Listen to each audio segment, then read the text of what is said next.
មកដល់ទីហើយអាហារពេលព្រឹករបស់ក្រុមហ៊ុន Charlie Protein Shake នេះជារសជាតិ strawberry ចារសជាតិ strawberry ដែលមាន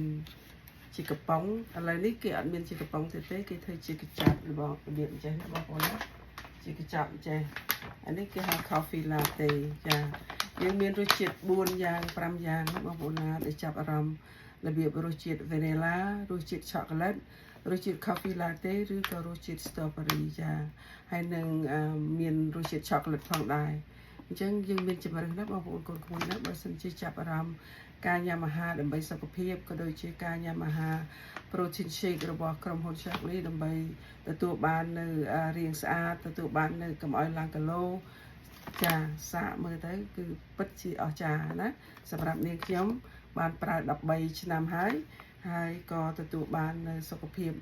រឹងមាំមិនមានជំងឺណាមួយដែលប្រចាំកាយខ្ញុំឡើយដូចជាវ័យខ្ញុំគឺជាវ័យដែលមនុស្សយើងជួបប្រទះនឹងនៅជំងឺប្រចាំកាយដូចជាទឹកនោមផ្អែមលើឈាមអីជាដើមណាហើយនឹងកូលេស្តេរ៉ុលអីជាដើមប៉ុន្តែគ្នាខ្ញុំមិនទាន់មានទេអញ្ចឹងខ្ញុំ share ជាមួយបងប្អូនចែកសេចក្តីស្រឡាញ់ដោយស្មោះថា Charlie Product វាពិតជាអស្ចារ្យសម្រាប់សុខភាពមេចាអរគុណជួបគ្នាលើកក្រោយទៀត